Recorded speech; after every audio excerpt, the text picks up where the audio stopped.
একটি কালো ছায়া হিসেবে লেখা হয়ে থাকবে। বহু মানুষের প্রাণ কেড়ে নিল এই আনন্দ ভ্রমণই পরিণত হতে চলেছে এক ভয়াবহ ট্র্যাজেডিতে। ধারণ ক্ষমতার থেকে বেশি যাত্রী তোলা হয়। হঠাৎ বাতাস এবং যাত্রীদের হুড়োহুড়ি শত চেষ্টার পরেও তার নিয়ন্ত্রণ রাখা সম্ভব হয়নি। অন্ধকার নেমে আসছিল, আর সেই অন্ধকারেই চলছিল মরণপণ লড়াই। পরিবারের লোকেদের কান্নায় ভারী হয়ে ওঠে বর্গি ড্যামের বাতাস।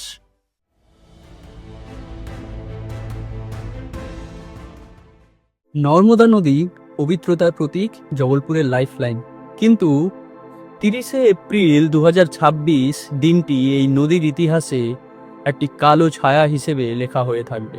একটু অসাবধানতা আর অতিরিক্ত লোভ কিভাবে বহু মানুষের প্রাণ কেড়ে নিল তা নিয়েই আমার আজকের ভিডিও। সেদিন ছিল বসন্তের এক সাধারণ বিকেল। পর্যটক এবং স্থানীয় বাসিন্দাদের ভিড়ে গমগম করছিল বর্গি ড্যাম। এই নর্মদার শান্ত জলরাশিকে কেন্দ্র করেই গড়ে উঠেছে জবলপুরের পর্যটন কেন্দ্র। বহু মানুষের সমাগম হয়েছিল সূর্যাস্তের মনোরম দৃশ্য দেখতে, কিন্তু কেউ জানতো না এই আনন্দ ভ্রমণই পরিণত হতে চলেছে এক ভয়াবহ ট্র্যাজেডিতে। সেদিন সকাল থেকেই নর্মদা জলস্তর ছিল স্বাভাবিক, যাত্রীদের আনাগোনা ছিল বেশ। ঠিক সন্ধ্যের আগে একটি ছোট্ট নৌকায় ধারণ ক্ষমতার থেকে বেশি যাত্রী তোলা হয়। প্রত্যক্ষদর্শীদের মতে নৌকোটি যখন মাঝ নদীতে, তখন হঠাৎ বাতাস এবং যাত্রীদের হুড়োহুড়িতে নৌকোটি ভারসাম্য হারিয়ে ফেলে। ঠিক কী ঘটেছিল সেই মুহূর্তে? বেঁচে ফেরা কিছু যাত্রীদের বর্ণনা অনুযায়ী নৌকোটি যখন মাঝ নদীতে, তখন একটি নির্দিষ্ট দিকে হেলে যায় এবং যাত্রী সংখ্যা এত বেশি ছিল যে মাঝির শত চেষ্টার পরেও তার নিয়ন্ত্রণ রাখা সম্ভব হয়নি। তাই নৌকোটি ভারসাম্য হারিয়ে উল্টে যায়।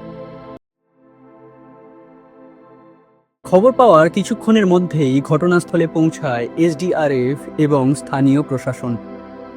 অন্ধকার নেমে আসছিল, আর সেই অন্ধকারেই চলছিল মরণপণ লড়াই। ডুবুরিরা উদ্ধার কাজে নেমে পড়েছিল, আর তার সাথে যোগ দিয়েছিল স্থানীয় মাঝিরা। নিজেদের নৌকা নিয়ে তারাও ঝাঁপিয়ে পড়েছিল উদ্ধার করতে। কিন্তু নর্মদার তীব্র স্রোত আর প্রতিকূল অবস্থার কারণে ব্যাঘাত ঘটে উদ্ধার কাজে। বহু ঘন্টা প্রচেষ্টার পর একে একে উদ্ধার হয় মৃতদেহগুলো। পরিবারের লোকেদের কান্নায় ভারী হয়ে ওঠে বর্গি ড্যামের বাতাস। প্রাথমিক তদন্তে স্পষ্ট যে নিরাপত্তার অভাব। কিন্তু কেন সেদিন অনুমোদনের অতিরিক্ত যাত্রী তোলা হয়েছিল? কেন পর্যাপ্ত লাইফ জ্যাকেটের ব্যবস্থা ছিল না? এই প্রশ্নগুলোই এখন বড় হয়ে দাঁড়িয়েছে। মধ্যপ্রদেশ সরকার ইতিমধ্যে এক উচ্চ পর্যায়ের তদন্তের নির্দেশ দিয়েছে। সরকারের পক্ষ থেকে নিহতদের পরিবারের জন্য আর্থিক ক্ষতিপূরণের ঘোষণা করা হয়েছে। কিন্তু যে প্রাণ নিভে গেল তা কি কোনোভাবেই পূরণীয়? নর্মদা শুধু একটি নদী নয়, এটি লক্ষ লক্ষ মানুষের আবেগও। কিন্তু এই আবেগ আর আনন্দ যেন আর কখনো শোকের সাগরে পরিণত না হয়। পর্যটন উপভোগ করুন, কিন্তু প্রাণের ঝুঁকি নিয়ে নয়। যারা চলে গেছেন তাদের আত্মার শান্তি কামনা করে, আর আশা রাখি এরকম ঘটনার যেন পুনরাবৃত্তি না ঘটে। সুস্থ থাকুন, সচেতন থাকুন।